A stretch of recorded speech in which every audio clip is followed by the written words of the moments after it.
tudi z moje strani lep večer in lepo pozdravljeni na dogodku Znanost med knjigami, ki ga organizirata Zavod Znanost na cesti in Mestna knjižnica Kranj. Kot smo slišali, z nami so 4 raziskovalke z Biotehniške fakultete v Ljubljani, tudi v mojem imenu lepo pozdravljene. Tema je zelo zanimiva, nove genske tehnologije v kmetijstvu. Dnevi postajajo vse toplejši in vse daljši, pomlad je tu in številni so lepe dni že izkoristili za delo na vrtu, na njivah. Nekateri so že kupili semena, začeli vzgajati sadike. Verjetno za kmete in vrtičkarje ni večjega zadovoljstva kot to, da ko semena in sadike, ki so jih tako skrbno posejali in posadili, začnejo lepo in dobro rasti ter na koncu dajo kar najlepši in najbogatejši pridelek. Vprašanje pa je, ali ste kdaj pozorni oziroma na kaj ste pozorni, ko kupujete semena in sadike. Verjetno na to, da so sadike zdrave, čim bolj lepe. Ste pozorni morda tudi na to, ali so to hibridi ali kakšne druge vrste. Hibridi so ena od tem, o katerih bomo govorili danes. Strokovnjakinje bodo poskušale odgovoriti na nekatera najbolj aktualna vprašanja, kaj so nove genske tehnologije v kmetijstvu.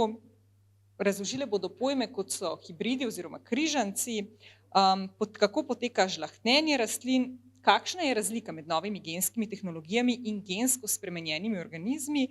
Dotaknili pa se bomo tudi nekaterih pomislekov javnosti in etičnih vprašanj, torej tema je zelo aktualna, veseli bomo tudi vprašanj strani publike in zato bo čas na koncu današnje okrogle mize. Profesorica doktorica Nataša Steiner, če začnemo kar z vami, dober večer. Vi se ukvarjate z identifikacijo rastlin in rastlinskih patogenov ter njihovo interakcijo na molekularnem nivoju. Ali nam morda za začetek lahko razložite, kako biotehnologija lahko pomaga kmetijstvu? Ja, zdaj za začetek bi mogoče predstavila samo par osnovnih pojmov, tako da se bomo lažje znašli. Prvi sigurno povezan s tem so tkivne kulture rastlin oziroma gojenje in vitro. Torej to je osnova za vse biotehnološke postopke, ki jih nekako izvajamo. In v tkivnih kulturah oziroma o tkivnih kulturah govorimo takrat, ko rastlinice gojimo v takih posodicah z gojiščem. V tem gojišču so osnovna hranila, mikro-makroelementi, vitamini. Sterilno mora biti gojišče, torej da se ob teh dodatkih ne namnožijo bakterije ali kakšne glivne bolezni, kar pomeni, da take pogoje ustvarimo s pomočjo brezprašnih komor, sterilizacijo orodja, s katerim delamo in tako naprej. Ko enkrat te pogoje ustvarimo, te rastline potem vzdržujemo pač v sterilnem okolju. No in s takšnimi rastlinami potem izvajamo razne postopke. Tukaj imamo nekaj primerov, kakšen je pomen teh biotehnoloških postopkov, kako lahko vplivamo ali pa izboljšamo recimo neko proizvodno žlahtnjenje. Zdaj, če jih samo par omenim, recimo mikropropagacija, gre za hitro razmnoževanje rastlinskega materiala, torej v teh posodicah, to kar vidite, dosti enostavno lahko to klonsko namnožimo in dobimo v relativno kratkem času veliko število rastlinic. Potem lahko s temi postopki pridobivamo rastline brez bolezni, ohranjamo ogrožene rastline, pospešimo žlahtnjenje s pomočjo reševanja embrijev, pridobivanjem hibridov. Rastline so dostopne ves čas, ne glede na letne čase in tako naprej, da ne grem zdaj preveč v podrobnosti. Zdaj publiki bi rada predstavila mogoče en primer takega postopka biotehnološkega za lažjo predstavo. Torej, sicer v naravi vemo, da patogeni zelo ogrožajo rastline. Zdaj, če se navežemo na kmetijstvo, je to povezano z zmanjšanim pridelkom. In virusi in viroidi eni od najmanjših patogenov, ki so zelo problematični, predvsem pri klonsko namnoženem materialu. Torej česen, krompir, vinska trta in tako naprej. In zdaj za viruse nimamo nobenih fitofarmacevtskih sredstev, torej kako zatirati viruse, a ne, kako se znebiti virusov. Torej imamo kakšen zelo dobro sorto krompirja recimo, a ne, in če je polna virusov, pridelek ni tak, kot bi želeli, torej rastline so poškodovane, in dejansko nimamo nobenega mehanizma, a ne, kako ukrepati. No, z biotehnološkim postopkom pa se lahko tega virusa znebimo, in sicer tako, da izoliramo najmanjše delčke rastlin, torej vzamemo vršiček rastline, iz tega vršička pa izoliramo potem meristem. Meristem je skrit v brstu, v vršičku, in to je tisti najmlajši del, kjer se celice zelo hitro delijo in nekakih virus ne ujame, ne doseže. Torej, vse to delamo s pomočjo tkivnih kultur v sterilnih pogojih, to pomeni, da moramo biti tehnično kar izurjeni in podkovani, a ne, da pridemo do tazga meristema, da ostane sterilen, in potem iz tega meristema s pomočjo hranilnih snovi, ki so v gojišču, ne, zato delamo v tkivnih kulturah, da je res optimalna prehranjenost, da so pogoji vsi kontrolirani, iz takega meristema vzgojimo novo rastlinico. In če smo postopek uspešno izvedli, je ta rastlinica brez virusov. Torej to je en tak način, kjer nam biotehnološki postopki pomagajo, pridejo prav, oziroma so tudi edina rešitev v določenih primerih, a ne. Ko enkrat imamo eno brezvirusno rastlino, jo lahko namnožimo, a ne, klonsko, recimo naredimo potaknjence, stebelne, koreninske, in je to brezvirusni material za predstavo vsega tega, a ne. In to, ki ste to nam pokazali na konkretnem primeru trte, Tako. ampak izvajate to pa lahko tudi na drugih rastlinah? Tako, to izvajamo lahko praktično na vseh rastlinah, ki imajo težave z virusi. Zdaj mi v našem laboratoriju to delamo v večjem obsegu na trti, torej vso to klonsko selekcijo, a ne, ki jo sicer delajo v Vipavi, v Vrhpolju, za primorske sorte vinske trte, smo na tak način očistili virusov, a ne. Ampak to pomeni, recimo v eni sezoni smo takole izolirali skoraj 1000 meristemov, kar je izredno zahtevno, ker je treba delati z mikroskopom, da te meristeme sploh vidiš, a ne. In potem je še vedno nivo preživetja teh meristemov nizek, ampak nam je dovolj ena rastlina, a ne, iz posamezne sorte, in če je ta brezvirusna, je to to. Potem imamo recimo refošk, ki je bil v klonski selekciji, poln virusov, ko ga očistimo brez virusov, in to je ta dosežek, uspeh recimo, kjer si lahko pomagamo s takim postopkom. Bi lahko na ta način potem popolnoma izkoreninili te viruse, ki grozijo recimo takim sortam? Ja, dejansko se na ta način to izvaja, a ne, rečemo eliminacija virusov, oziroma ukrepi tudi drugje po svetu se izvajajo na te načine. Je še nekaj alternativ, ampak vse so nekako povezane z biotehnološkimi postopki. Ja. To je ta prvi primer, ne, kako lahko biotehnološki postopki pomagajo v Tako, kmetijstvu. ja. Najlepša hvala za zdaj.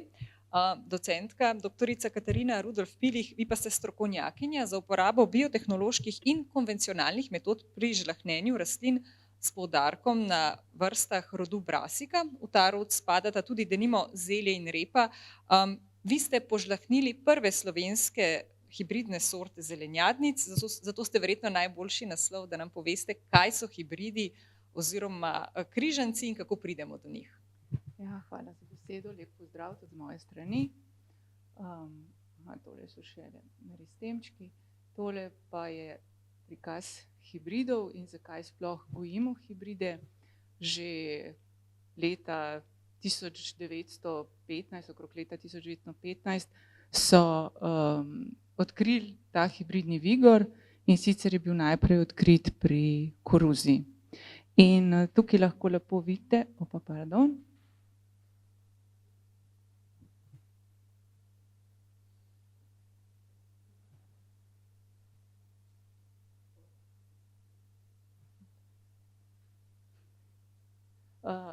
vidite primer, tole so starši, a ne, levo in desno, tole so materine rastline in tole so očetove. In to je potomec križanja teh rastlin. In te rastline so medsebojno popolnoma enake. Se pravi, vse rastline v skupini mam so enake in vse rastline, ki jih uporabljamo v križanju kot očetovske oziroma opraševalne rastline. In kot vidite, potomci tega križanja so veliko večji in ravno tako tudi storži, a ne? Se pravi, tudi pridelek je veliko večji v tem primeru. In ta efekt heteroze, tako se imenuje, se uporablja pri pridelavi hibridnih sort. Enako smo odkrili tudi pri zelju, to je pa naš primer, tudi lahko lepo vidite, da so materina oziroma očetovska rastlina zelo majhni, medtem ko je potomec izrazito boljši. Kar je pomembno, da se ve pri hibridih, je to, da so te rastline, ki jih križamo, se pravi materine oziroma očetovske rastline, popolnoma enake. In potomec, ki ga dobimo pri križanju teh rastlin, je v celoti enak. Se pravi, vse rastline, ki jih vi posadite na vrtu, bodo enake in vse razlike, ki se pojavijo, so samo zaradi vplivov okolja. Se pravi, če je ena rastlina malo bolj zalita, druga malo manj, bo pač ta razlika zaradi tega. Genetsko pa so vse rastline popolnoma enake. In hibridni vigor, ne, če povzamem, torej pomeni to, da je tista rastlina boljša, da ima boljše lastnosti, ne, kot dve rastlini, iz katerih je nastala, kaj ne? Ja, seveda. Te dve rastlini sta v bistvu veliko slabši, s katerih skrižamo, in rastlina, ki jo dobimo, je, kot lahko vidite, res enormna oziroma veliko, veliko boljša. Katere pa so morda kakšne ključne težave, ki se pojavljajo pri žlahtnjenju hibridne sorte? Ja, če pogledamo naprej. Prvi korak je predvsem, si moramo izbrati cilj, kaj sploh želimo požlahtniti, in potem, ko imamo ta cilj, si izberemo take rastline, ki to lastnost, ki jo želimo v naši novi sorti, imajo. In največji problem je pač pridobiti te rastline, ki bodo enake, se pravi tako materine rastline kot očetovske oziroma semenske rastline in opraševalne. Kako jih lahko pridobimo? Lahko jih pridobi tudi vsak od vas, in sicer samo opraševanjem. Se pravi, da rastlino, ki vam je všeč, preprosto samo oprašite. Se pravi, s tem cvetnim prahom te iste rastline. In to bi mogli ponavljati nekje 5-krat bi mogli izvesti ta samo opraševanja, kar pomeni pri dvoletnicah tudi 10 let, ne? Ker zelje, veste, da je dvoletnica, ker cveti, glavo formira v prvem letu, potem, če jo pa pustite na vrtu, čez zimo pa zacveti, ne? In zaradi tega bi potrebovali, če želimo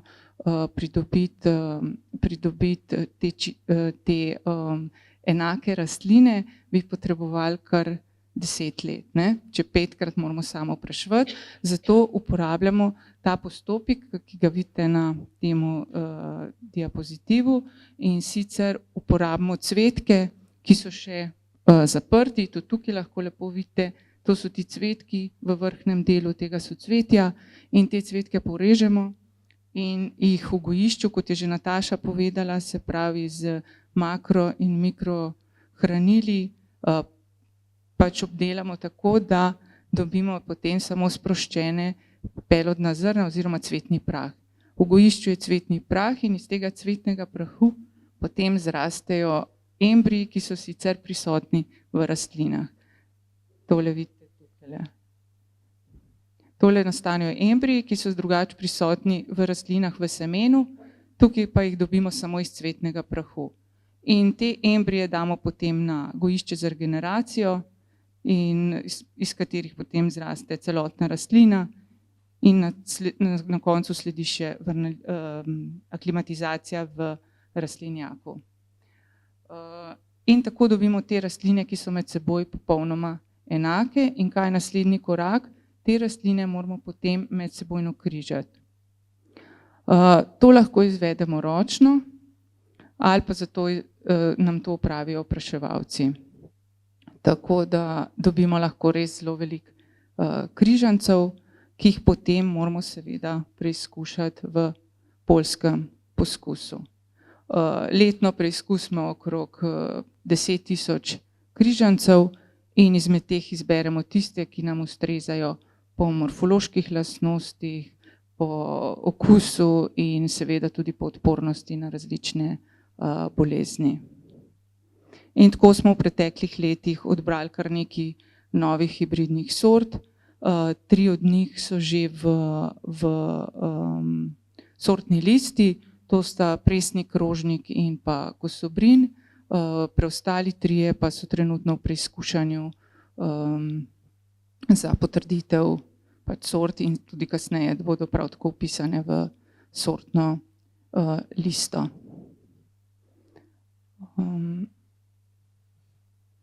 Kaj pa potem naslednji korak, je pa seveda zagotovitev dovolj velike količine semena teh hibridov.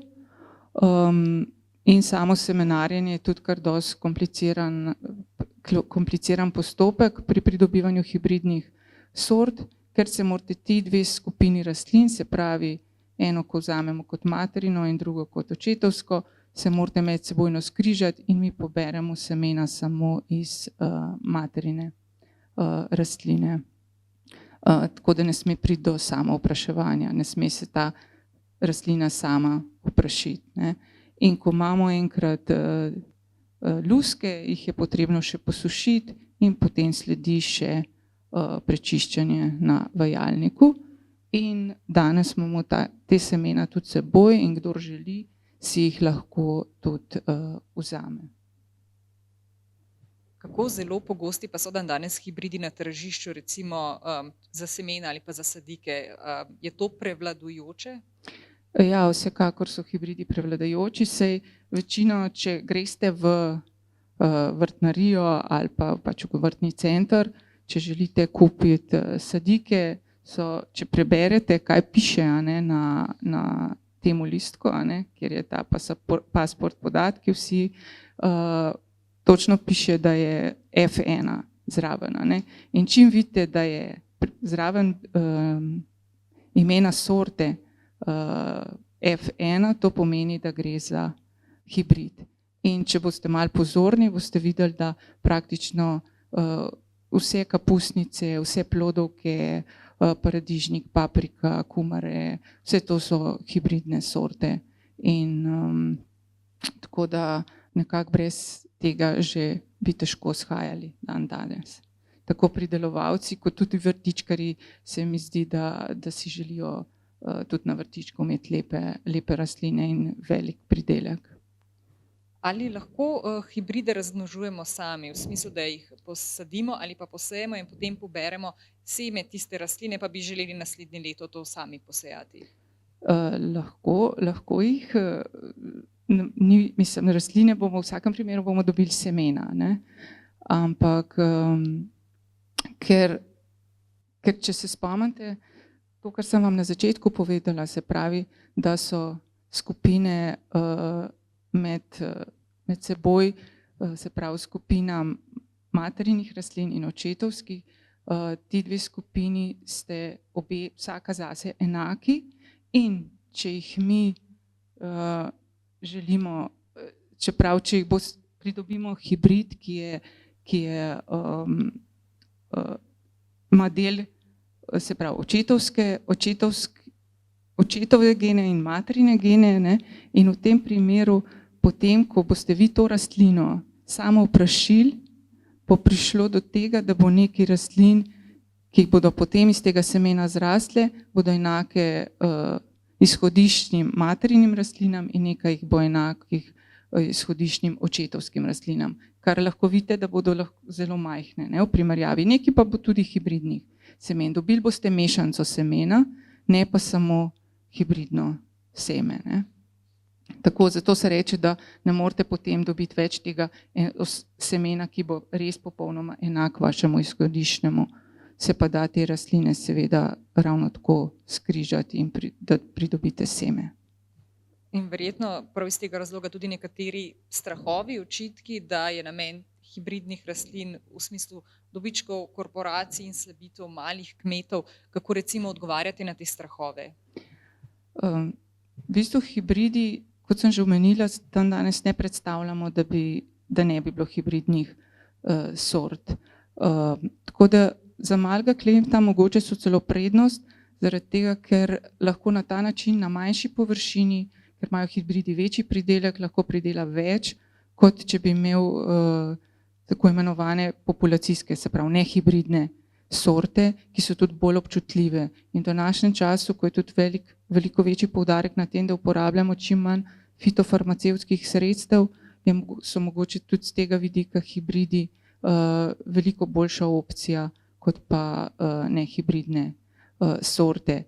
Je pa res, ne, da pa podjetja, ki to nam nudijo, se pravi te velika semenska podjetja, si na ta način imajo gre za zaščito intelektualne lastnine, ker za razvoj enega hibrida je potrebno tudi veliko znanja in tudi časa, ne, in na ta način si tudi povrnejo seveda stroške, ker moramo mi to seme, če želimo identično, ga moramo vsako leto kupiti. Najlepša hvala za zdaj. Docentka, doktorica Ester Stajić, vi pa se ukvarjate z uporabo biotehnoloških metod pri žlahtnjenju rastlin s poudarkom na rastlinskih tkivnih kulturah, metodah transformacije rastlin in novih tehnik preurejanja genomov rastlin.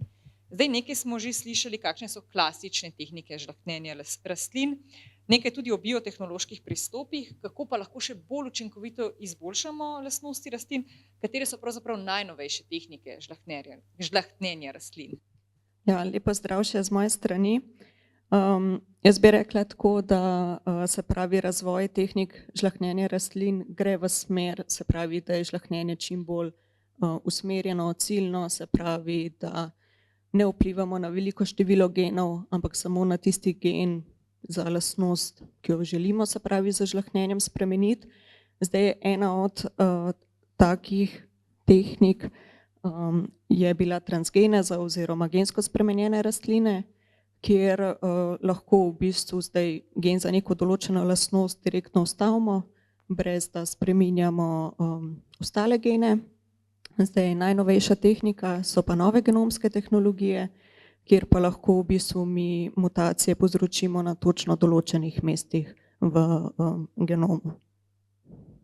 Zakaj pa lahko te nove genske tehnologije pospešijo to žlahtnjenje rastlin? Ja, v bistvu pri klasičnih tehnikah, kot je na primer križanje, kot je klasična mutageneza, o tem bom tudi še v nadaljevanju govorila, pri teh v bistvu vplivamo mi na večje število genov. Zdaj pri novih genomskih tehnologijah, kot rečeno, res v bistvu samo na določenih mestih, se pravi v tistem genu, ki ga mi želimo spreminjati, pa mogoče, če kle nadaljujem, pa razložim zakaj. Tukaj je v ozadju tehnologija, ki se imenuje CRISPR-Cas9, ki je bilo v bistvu zelo pomembno odkritje, ne samo za žlahtnjenje rastlin, ampak tudi na primer za medicino, zato je bila tudi podeljena Nobelova nagrada. Je pa tukaj v bistvu CRISPR-Cas9 je del bakterijskega imunskega sistema, torej se pravi to nek način, kako se bakterije branijo na primer pred virusnimi okužbami. Lahko si pa ta sistem predstavljamo tako kot nekakšne škarje ali pa rečemo genetske škarje, ki pa imajo v bistvu en del, s katerim se lahko vežejo na točno določena mesta na DNA. In v bistvu na teh mestih potem povzročijo razrez DNA verige, celice pa v bistvu same potem te razreze popravijo, pri tem so malo nenatančne, in na ta način v bistvu pride potem do mutacij. Kako zelo lahko ta metoda pohitri postopek žlahtnjenja rastlin? Prej smo slišali to križanci, recimo to traja leta, desetletja recimo, da pridemo do tega. Kako zelo hitri so te novejši postopki? Zdaj tukaj v tem primeru še vedno govorimo recimo o letu ali dve, zato ker potrebujemo uporabo tkivnih kultur, je pa to še vseeno, ja, mogoče 2 leti v primerjavi z 5-10 let. Ali so nove genske tehnologije, torej to ni enako kot gensko spremenjeni organizmi ali pa gensko spremenjene rastline. Torej ne gre za GSO, ali nam lahko razložite, kaj je tukaj razlika, torej nove genske tehnologije v kmetijstvu in GSO, zakaj to ne gre enačiti? Ja, če se vrnem k tej sliki, zdaj v primeru gensko spremenjenih rastlin, v bistvu te rastline imajo vnešen nek tuj gen, zdaj to je lahko ali od druge rastlinske vrste, lahko pogosto so pa tudi neki bakterijski geni in zdaj ta tuj gen je v bistvu ves čas prisoten, se izraža, medtem ko pa pri novih genomskih tehnologijah pa gre dejansko samo za neke manjše modifikacije genoma na točno določenih mestih.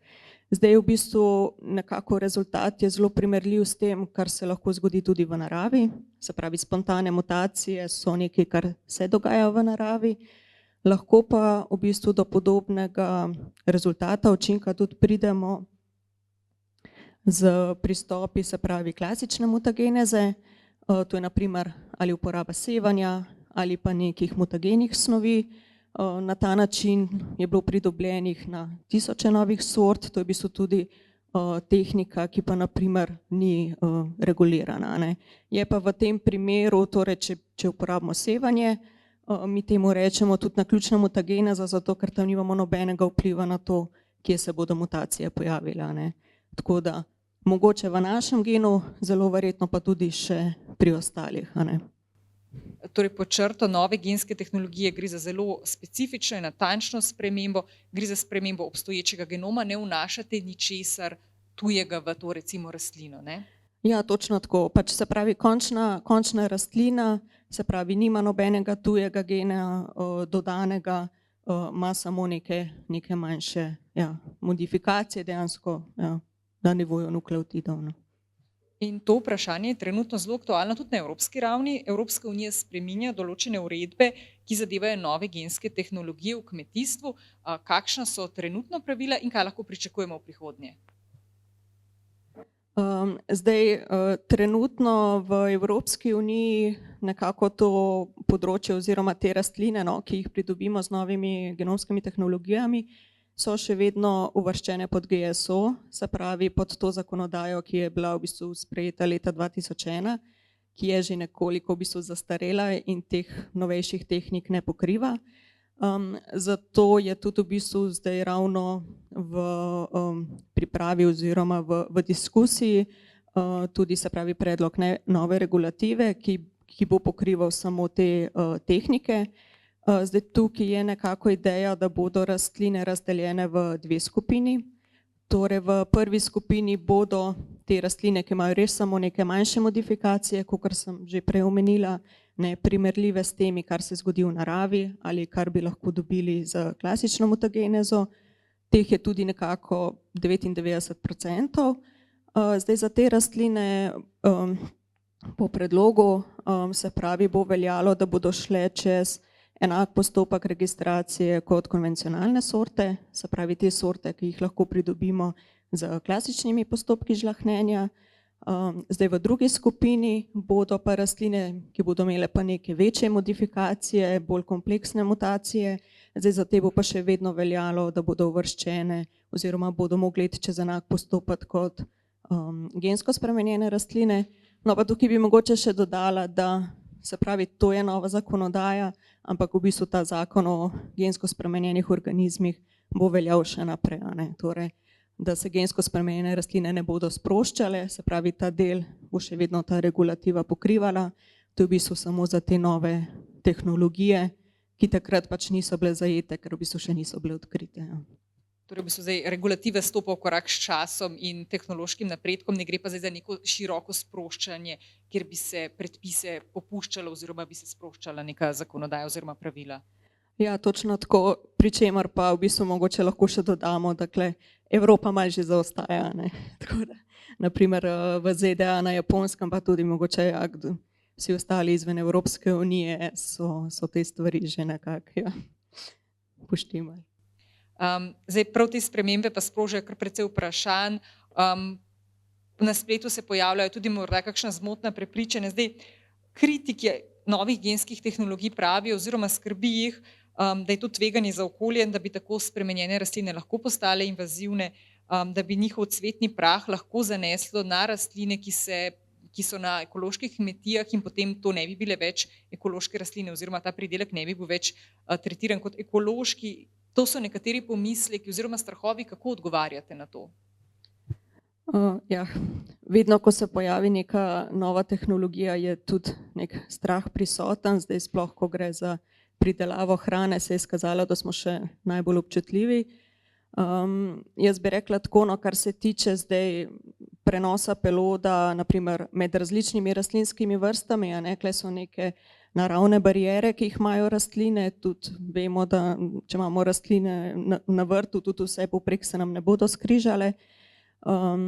Zdaj, kar se tiče pa nekih morebitnih križanj znotraj iste rastlinske vrste, tukaj pa v bistvu te rastline, ki jih pridobimo z novimi genomskimi tehnologijami, nimajo nič večjo verjetnost, no, da bi prišlo do tega prenosa, kot to velja za ekološke ali pa druge sorte. Tukaj bi mogoče še enkrat poudarila, da se pravi v tem primeru, ker delamo tarčno, točno vemo, kje so te mutacije, ne, tudi vse te rastline bodo šle čez postopek registracije, torej to bodo preverjene rastline. Pa mogoče bi še to dodala, no, da tukaj je tudi v ozadju čisto drugačna strategija, ne, kot smo rekli pri gensko spremenjenih rastlinah. Kot prvo, ni nobenega tujega gena in pa tudi v bistvu tukaj običajno gre za ta princip, da neke rastlini lastne gene mi inaktiviramo. Zdaj, če mogoče lahko tukaj dam en primer,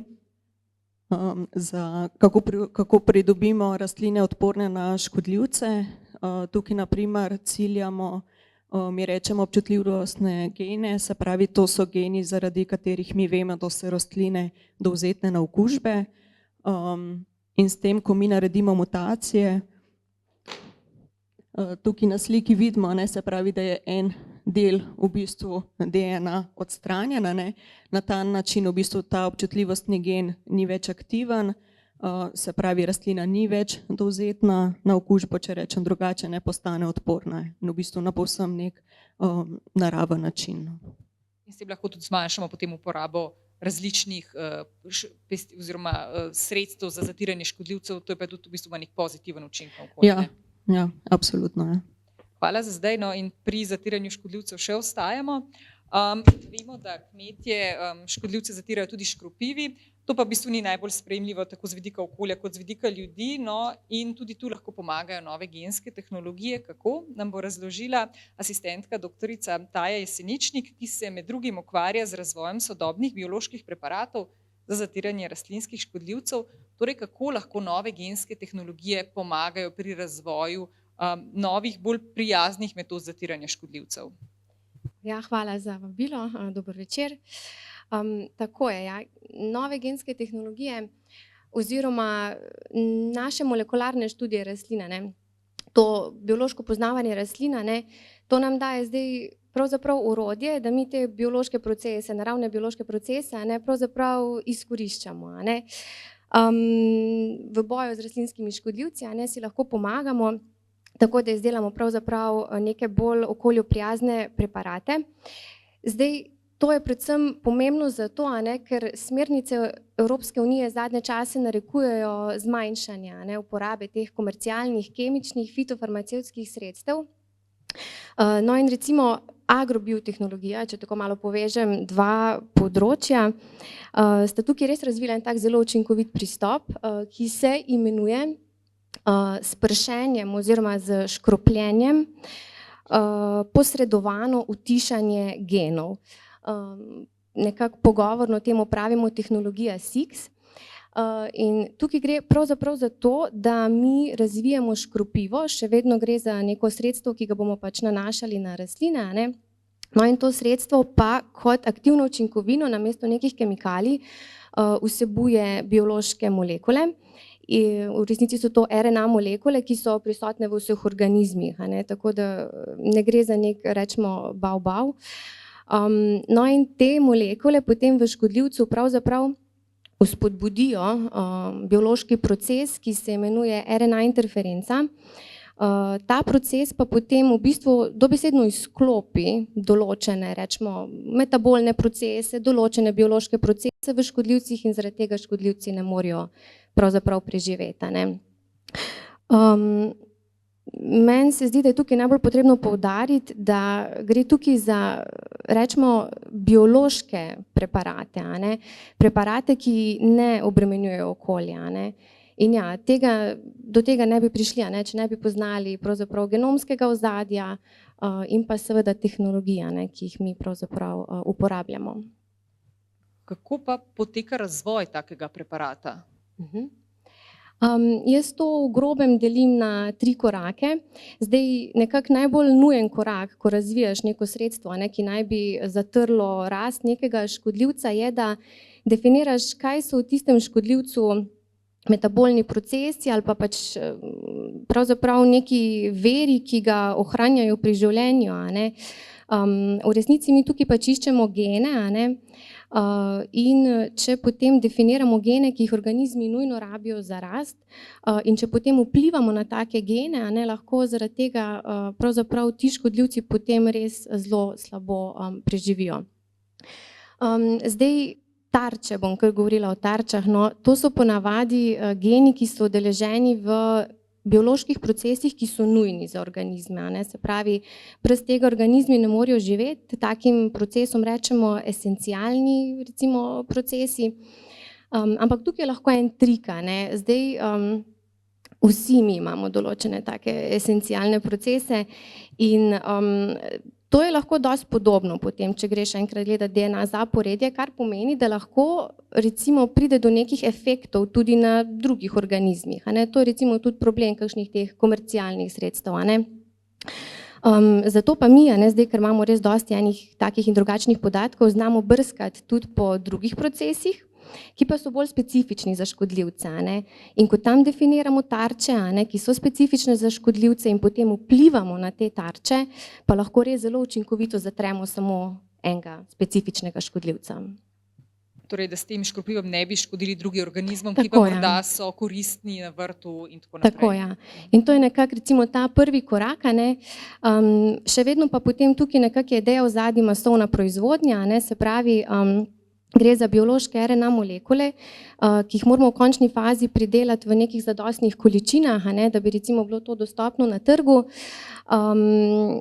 Tukaj je zdaj še pravzaprav ta zadeva kar draga, no, tako da tukaj je potrebno še par biotehnoloških izboljšav, a ne, zato nekako res tukaj govorimo o 2 področjih, agronomiji in biotehnologiji, ki gresta zelo skupaj, a ne.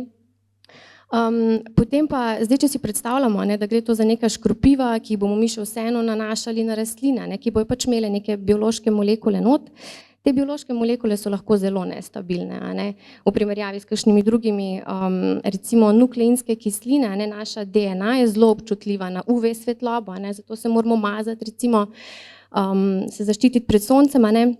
Isto je z RNA molekulami oziroma temi biološkimi škropivi, a ne, tako da jih moramo ustrezno formulirati. Se pravi, da jih naredimo nekako odporne na UV. Zdaj, če si predstavljate, da to poškropite po rastlini, a ne, bo to dež sprav, a ne, se pravi, moramo recimo tudi nekako to preprečiti. V tleh, recimo, kamor bi take preparate nanašali, je lahko tudi tak zelo neugoden pH, ne. Skratka res, okolje za te RNA biološke preparate je res kar zoprno, tako da tukaj se zdaj poslužujemo pravzaprav formulacij z nanodelci, kar pa je tudi še drago, a ne, tako da, ja, kot sem že prej omenila, a ne, tukaj je zdaj še kar nekaj potrebnega enega takega biotehnološkega izboljševanja, a ne, da bomo res dobili učinkovita v končni fazi biološka škropiva, no, tako bom rekla. In pot do njih je vse prej kot lahka, sliši se res zelo, bom rekla, kompleksno, pa kot ste rekli, tudi precej drago. In zato, ali so taki preparati sploh že na tržišču, se to že uporablja, se jih da že kje dobiti? Ja, zdaj mogoče prej nisem omenila, to je tako relativno nova zadeva, ne, ampak ja, en preparat je že na voljo, sicer ne v Sloveniji, prej je že Ester lepo povedala, v Združenih državah so malo bolj naklonjeni, rečemo, tem modernim tehnologijam. No, tako da pri njih je bilo zdaj že sproščeno pravzaprav prvo tako škropivo, se pravi škropivo na osnovi RNA molekul, imenuje se Kalanta. Namenjeno je zatiranju koloradskega hrošča in v bistvu deluje tako, kot sem prej opisala. V hrošču zatre procese, ki hrošču pomagajo prebavljati hrano, zaradi tega potem ta hrošč strada in v končni fazi propade. Pa za hrošča neugodno, ampak nažalost za kmetijstvo pa nujno potrebno. No, smo se pa recimo tudi mi zdaj nekako začeli ukvarjati s to idejo teh bioloških preparatov. V Sloveniji imamo problem pri pridelavi hmelja, ker ga okužuje ena zelo zoprna gliva, ki povzroča ogromne izgube na pridelku. In zdaj smo v tisti prvi fazi iskanja tarčnih genov, se pravi iskanja bioloških procesov, ki jih lahko zatremo, da potem ta gliva ne bo več uspevala. Tako da ja, jaz mislim, da razvoj mora iti v to smer, se pravi novih genskih tehnologij, novih tehnologij škropljenja, da nekako pomagamo rastlinam v tem kar napornem okolju. Rastlinam in vrtičkarjem oziroma kmetovalcem. Tako, ja. Zdaj, preden zaključimo, še zadnje vprašanje, potem pa bo čas za vprašanja z publike. Verjetno ne bom povedala čisto nič novega, če rečem, da vsi vemo, da nekako potrebe po hrani naraščajo na eni strani, po drugi strani pa so podnebne spremembe vse bolj, jih občutimo tudi mi sami. Zdaj, v tem kontekstu je verjetno uporaba teh novih genskih tehnologij v kmetijstvu nekaj neizbežnega, nekaj, kar bomo tudi v prihodnosti morali uporabljati. Kje vi vidite to vlogo v prihodnosti teh genskih tehnologij, ravno v okviru teh težav ali pa izzivov, s katerimi se soočamo? To je pa vprašanje za vse, če lahko prosim. Ja, zdaj kot ste slišali, mi jo kar vidimo, to vlogo kot zelo pomembno. Tako da včasih nas tudi žalosti dejstvo, da je javnost tako proti temu. Sploh glede na številke, ki so nazorne, recimo kako se povečuje število prebivalstva, torej kako bomo pridelali dovolj hrane za dodatni 2 milijardi ljudi v bližnji prihodnosti, torej napoveduje se do leta 2050. Tako da, kot smo danes slišali, s temi biotehnološkimi postopki lahko zelo tarčno delujemo, lahko zelo hitro reagiramo na vse spremembe. Teh sprememb je veliko, vemo, da tudi te okoljske spremembe prinašajo več bolezni, druge bolezni, drugačne škodljivce in poleg tega, visoka temperatura, suša in tako naprej. No in tukaj vidimo ena raziskava, ki kaže, torej osredotočili so se na pšenico, koruzo, riž in sojo, torej to, kar v svetovnem merilu zagotavlja 2/3 kalorij, in ugotovili, torej tole nam kaže zdaj trend, v katerem smo zdaj, do leta 2050, tole črtkano, pa koliko bi mogli pridelati teh posameznih 4 kmetijskih rastlin, da bi zagotovili prehranjenost, vsaj takšno, kakršna je zdaj. To pomeni, potrebno bi bilo za 30 do 40% povečati pridelek do sredine stoletja. Tako da mi tukaj vidimo kar pomembno vlogo. Ja, s samimi hibridi se je zelo težko prilagajati na vse te vremenske spremembe, ki so trenutno izredno hitre. Če vemo, da za žlahtnjenje enega hibrida, če gre vse po planu, potrebujemo vsaj 6 let. In glede na to, če zdaj pogledamo zadnja leta, so bile vremenske eno leto poplave, drugo leto suša, se tako hitro, zelo težko na ta način prilagaja, da bi imeli res tudi sorte, ki bi dale v vseh pogojih primerne rezultate. In mogoče je, glede na to, da zdaj mi pač žlahtnimo izključno s klasičnimi oziroma z biotehnološkimi postopki, ki so v splošni rabi že kar dolgo vrsto let, mogoče pa bi s temi novimi genskimi tehnologijami lahko hitrejš pozžlahtnili primerne sorte. Ja, jaz bi tukaj dodala, da se pravi nove genomske tehnologije so se izkazale za v bistvu zelo učinkovite, tudi za neko tako vsestransko orodje. En podatek je, mislim, tako kar informativen, sama v bistvu tehnologija je bila odkrita pred 10 leti, pa je v bistvu v tem času bila uspešno uporabljena že pri več kot 70 različnih rastlinskih vrstah. Zdaj, omenjali smo, ne, Evropa je malo bolj konzervativna, se počasi prilagaja, ampak ne enako kot pač ta preparat proti škodljivcem, ki ga je Taja pokazala, tudi produkti novih genomskih tehnologij, se pravi 3 različne sorte so tudi v ZDA in pa tudi na Japonskem že na voljo. Zdaj, je pa tukaj tudi ena omejitev, ne, zato ker delamo tarčno, se pravi v točno določenih genih, moramo mi v bistvu vedeti točno, kateri gen mi želimo, se pravi spreminjati. Omenila sem te občutljivostne gene, te na primer za določene rastlinske vrste poznamo, pa za določene škodljivce ne poznamo pa še vseh mehanizmov. Ne. Tako da tukaj je ena ovira, tako da sigurno bo treba vse te pristope tudi kombinirati. Jaz bi pa tule mogoče dodala res samo to, a ne, meni se zdi pač res bistveno, da postanemo naklonjeni novim genomskim tehnologijam, pa predvsem tem znanjem, a ne, ki jih zdaj imamo, ker to nam bo omogočalo, ko bomo enkrat imeli postavljene biotehnološke procese, ali za proizvodnjo škropiv, ali za spreminjanje rastlin, mi lahko pol to hitro naredimo na večjem številu genov, za več škodljivcev, a ne. Ne potrebujemo več generacij, ne, tako da se mi zdi res to edini način, da se tudi mi potem hitro odzovemo na spremembe, a ne.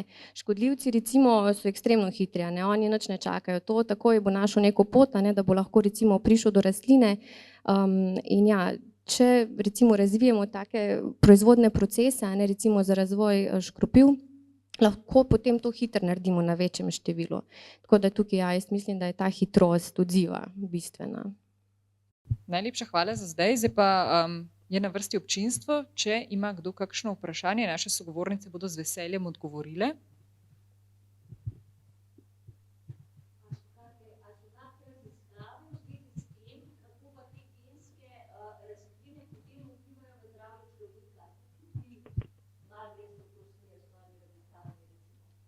Zato, da bomo imeli še na mikrofonu gospo iz občinstva zanima, torej ali te genske tehnologije vplivajo tudi na zdravje ljudi, torej če so kakšne posledice. Torej in ali to tudi vi raziskujete?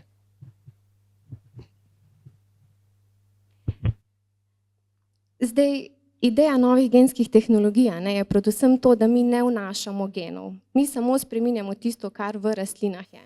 Se pravi, vedno, ko boste pojedli, ne vem, solato z nekim naborom genov, a ne, bo to še vedno isto, a ne. Tudi če smo mi to malo spremenili, je to še vedno prisotno v rastlinah, a ne. Tako da, ne vem, negativnih vplivov jaz tukaj ne vidim, a ne, zato ker pač mi z vsako zaužito rastlino še vedno pojemo njen kompleten material, a ne, ki ga vsebuje. Tak in drugačen biološki material. Bom jaz tukaj dodala še to, no, zdaj konkretno naš laboratorij, kar se tiče novih genomskih tehnologij, delamo v bistvu stvari še bolj raziskovalno, se pravi, ne produciramo zdaj končnih produktov, ki bi jih dali potem v postopek registracije, ker tudi v bistvu še ni dovoljeno. Ne, absolutno pa v bistvu pri kateremkoli žlahtniteljskem postopku se končni produkt, se pravi tudi pogleda in preveri, kakšne lastnosti ima, ne, ker je to v bistvu končni produkt tudi za zelja, ne, Katja, lahko še kaj dodaš, kaj pa pri zelju, ko delate s klasičnimi postopki, tudi preverite. Vse sorte grejo sicer v preverjanje, kjer se testira tudi pri zelenjadnicah sicer neuporabna vrednost, no, ampak pri ostalih poljščinah pa se testira, se pravi pšenica, koruza, pri teh se testira tudi uporabna vrednost, se pravi kakšne so vsebnosti določenih komponent, medtem ko pri zelenjadnicah pa se testirajo samo pač zunanje lastnosti, ne pa uporabna vrednost. Jaz bi tukaj mogoče samo še dodala, ker govorimo o mutagenezi v tem primeru, ne. Mutageneza se uporablja že dolgo vrsto let. Ne tako, ko se zdaj smatra pod nove genomske tehnologije, ampak tehnike, kot so obsevanje semen, uporaba raznih kemičnih sredstev, to pa je že v rabi že kar dolgo vrsto let in tudi ogromno sort je, ki se jih uporablja, so posledica te mutageneze. In pri tej mutagenezi, ki se je izvajala do zdaj in je v vsesplošni rabi, ne vemo, kaj se je zares zgodilo, kaj smo s to mutacijo dosegli, kaj se je spremenilo, ali na kakšnem nivoju prišlo do te spremembe, medtem ko pri tej tarčni mutagenezi pa lahko točno vemo, kaj smo naredili, ne? Točno vemo, kje je prišlo do spremembe. Tako da v tem je kar velika razlika. Je pa gotovo že veliko sort, ki so posledica mutageneze. Ne te, o kateri smo govorili, ampak kot sem rekla, posledica obsevanja in pa kemičnih mutagenov.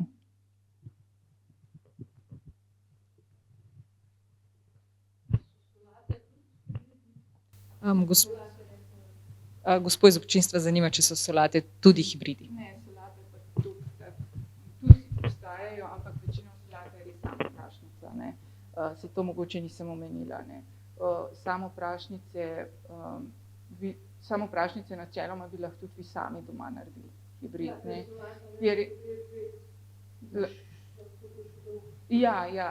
In se dobi tudi pri samoprašnicah so hibridi, ampak solata mislim, da še kar v večini primerov je pač nehibridne sorte, ne, in jo tudi brez problemov množite doma na vrtu.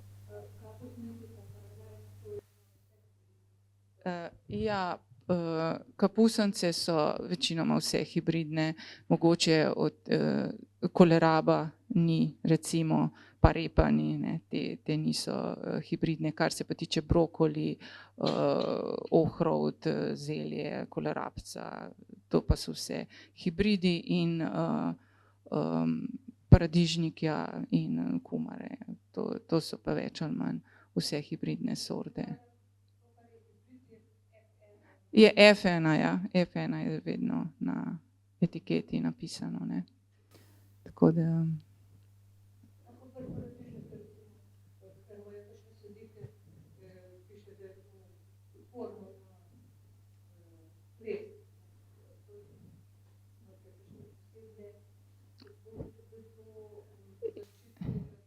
ne, geni, običajno so vneseni geni za odpornost, našli so jih bodisi ali pri divjih sorodnikih ali pa pri kakšni drugi sorti in potem so jih skrižani vnesli v to sorto in pol je pač ta sorta odporna na plesen, ne.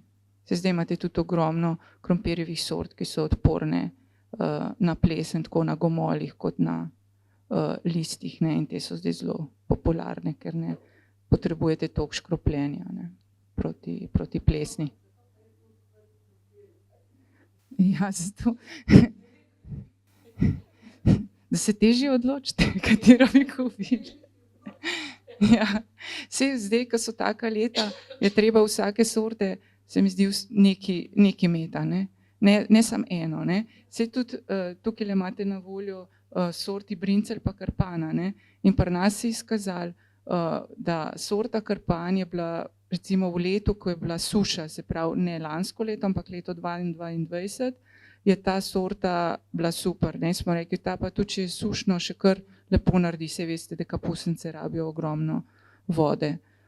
No in v lanskem letu, ko je bil pa neprestano dež, je pa ta sorta prva, ki je propadla.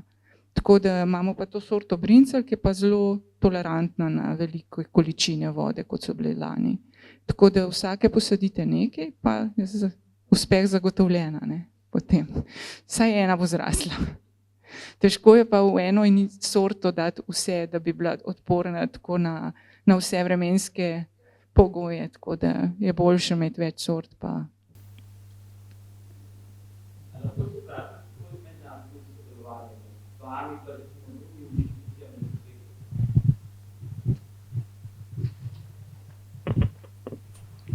Ste že glih vprašala, ne, se bomo zdaj pohvalile tukaj da smo včeraj dobili en kar velik evropski projekt, v katerem bo sodelovalo več različnih držav. Mi smo koordinatorji tega projekta, tako da zdaj to je ena oblika sodelovanja, veliko je tudi neformalnega sodelovanja, a ne. Včasih se kaj učimo od večjih in boljših, včasih tudi mi kakšno znanje posredujemo, a ne. Tako da te izmenjave so kar žive, ne. Je pa res, da smo zelo raziskovalno usmerjeni, bom rekla, ne. Včasih zdaj ob vsem tem delu, ker smo inštitucija, katere prvotni namen je izobraževanje, a ne, nam mogoče potem pa zmanjka malo energije in časa za prenos znanja, a ne. Zato smo se danes tudi z veseljem udeležili tega pogovora oziroma okrogle mize, a ne, ker bi nekako radi širili to naše znanje oziroma kaj počnemo, kaj delamo. Tako da ja, nujno je mednarodno sodelovanje in tudi sodelujemo s podjetji, ja. Zdaj spet v različnem obsegu, v različnih teh časovnih zmožnostih, a ne. Te projekti so vedno pač povezani z denarjem in tem, koliko potem lahko ljudi zaposliš, oziroma mi smo nekako kar vsi zasedeni 150%, tako da ja, sodelujemo, ja.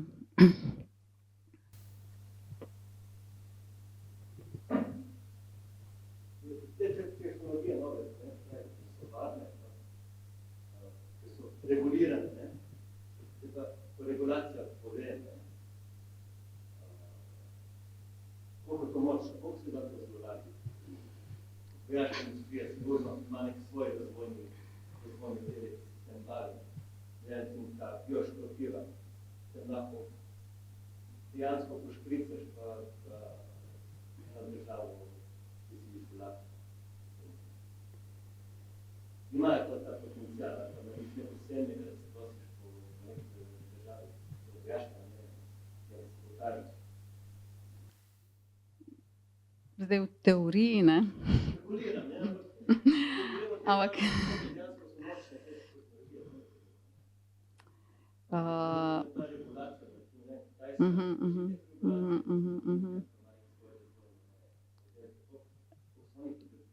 Ja, ravno lani smo bili na obisku na Kitajskem, a ne, z nekim mednarodnim, v okviru mednarodnega sodelovanja, delajo na podobnih težavah, bom rekla, kot mi, a ne, ta glivična bolezen verticili, ki se pri nas pojavlja na hmelju, jo imajo oni veliko na bombažu. Gojijo veliko transgenega bombaža, ker je tam ta regulativa veliko bolj sproščena kot pri nas, a ne, torej so bližje ZDA kot pa Evropi. Ampak še vedno delajo, bom rekla, konstruktivno in pod nadzorom. Vsaj to, kar smo videli, pa smo videli kar veliko tega, no, je pa res tam njihov edini cilj prehranjenost, da ne bodo nikoli več lačni. Tako da s polno paro delajo na tem in tudi lahko rečem, da so zelo napredni, ne. Zdaj, potencial je vedno, ampak jaz mislim, da je marsikje drugje na drugih področjih več potenciala, no, za izkoristiti kot neko biološko orožje, recimo, kot pa na tem našem področju. Ker mi dejansko, ja, no, ne vem. Mogoče, če jaz dodam zdaj z vidika rastline, a ne, da bi zdaj neka majhna mutacija, pa to povzročila ne vem kaj, da bo ta rastlina podivjala, je zelo težko, a ne. Rastline imajo toliko nekih svojih naravnih mehanizmov, da včasih že povečati pridelek za par procentov je težko, a ne, in je veliko truda treba v to vložiti. In običajno se zapletemo, da ima rastlina neke svoje povratne zanke in da kar mi probamo nekaj izboljšati, se rastlina sama obrani, a ne. Tako da jaz mislim, da z vidika rastline, da bi zdaj pridobili neko super seme, super, ne vem, plevel, je to bolj znanstvena fantastika, ja. Če ni več vprašanj s strani občinstva. Aha, izvolite. V medijih je zaznati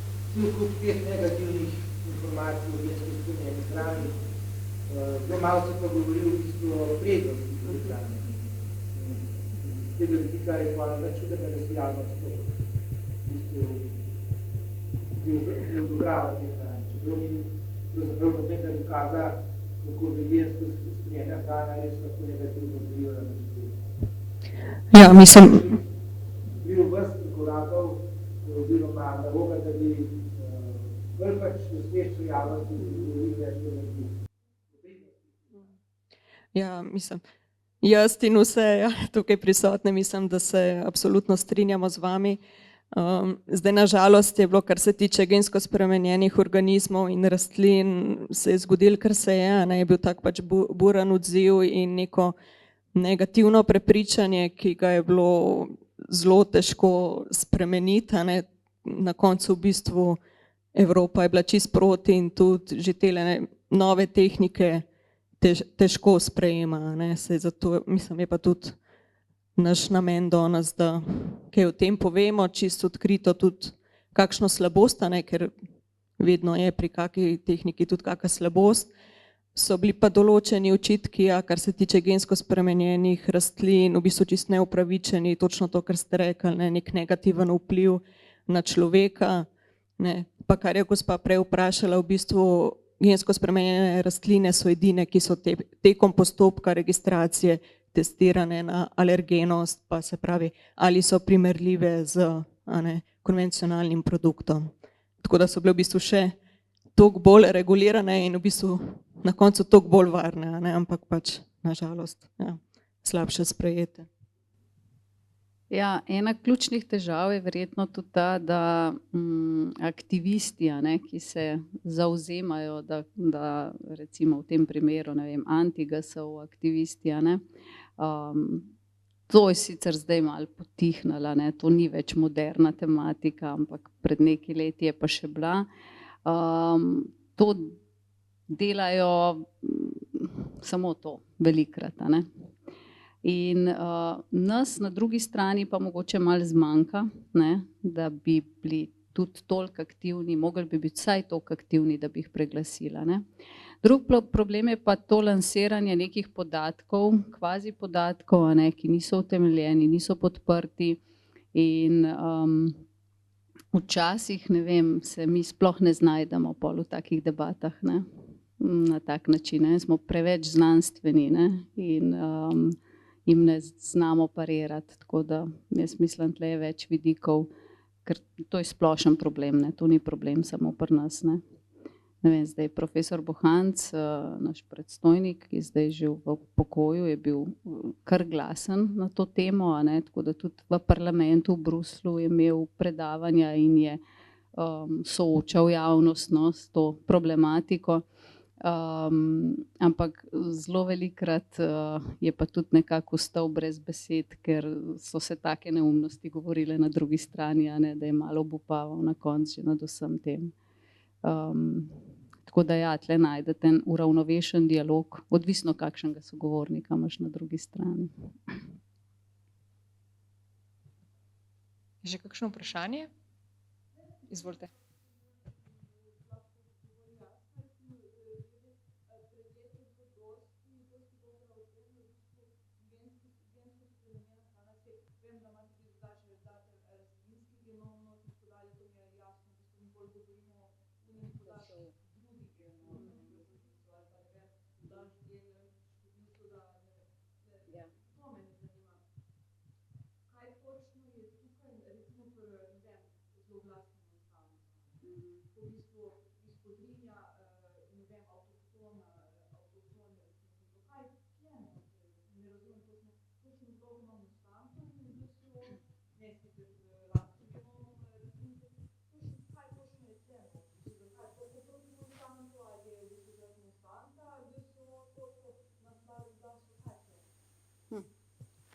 Ja, mogoče tudi zaradi teh aktivistov, ki so veliko antipropagande naredili na to temo. Seveda korporacije vedno težijo po zaslužku, to je normalno, bi bilo čudno, če bi bilo drugače.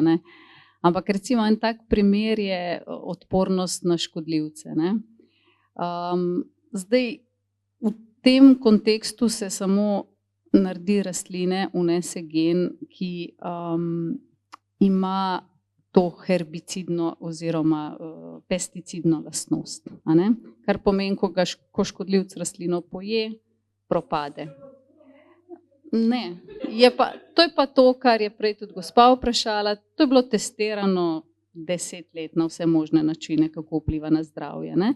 In tukaj gre zdaj za nek gen, ki deluje izključno v želodcu škodljivcev oziroma v prebavnem traktu škodljivcev zaradi razlike v pH-ju. In na sesalce ne vpliva nikakor. Ne? In pač te testi so oziroma ta regulativa je res stroga. Ne?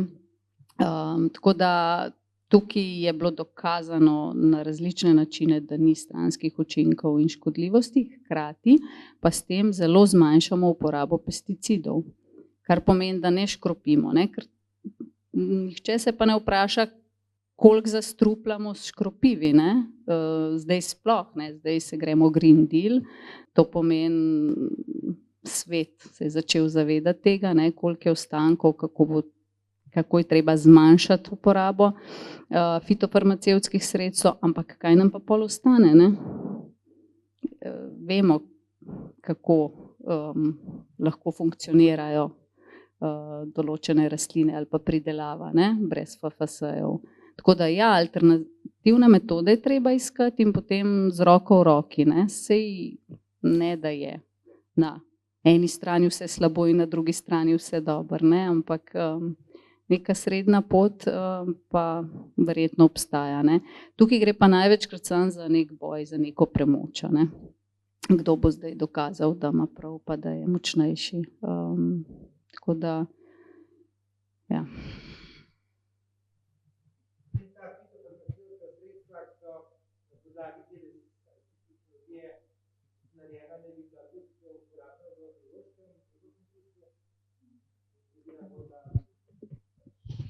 Ja, ideja je, to so v bistvu trajnostni preparati, ki ne obremenjujejo okolja in so, tako kot sem prej rekla, zelo tarčni, zelo specifični, delujejo res samo na škodljivca. Ne?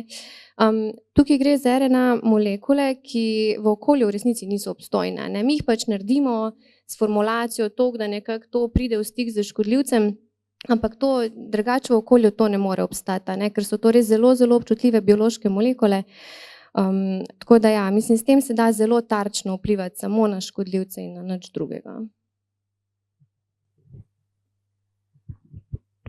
To je zdaj tudi ena od polemika, ne, kako ravno za ekološko-biološko pridelavo, ne, kako približati te dve veji, ne, ker se zdi, da sta vsaka na svoji strani, ampak to je posledica nekih zgodovinskih dogodkov. Ne. GSO nas je spravil na tisto slabo stran, ne, ker je bilo toliko polemike okrog tega. Čeprav je tukaj noter še vrsto drugih postopkov, ali pa s pomočjo katerih lahko delamo izboljšave. Ne. Še kakšno vprašanje? Potem pa najprej najlepša hvala našim sogovornicam, najlepša hvala vsem v publiki, ki ste prišli in tudi vprašali marsikaj. Upajmo, da smo bili ne preveč znanstveni, pa še vedno dovolj, da smo razbili tudi kakšen mit, odgovorili na kakšno nejasnost, da se bo zdaj prav te znanstvene informacije bolj širile. Naše sogovornice bodo tu zagotovo še zdaj na voljo tudi za kakšno vaše vprašanje. Tukaj so zloženke in semena, da bo ta sezona na vrtičku čim bolj uspešna. Hvala lepa vsem in lep večer. Ja, hvala.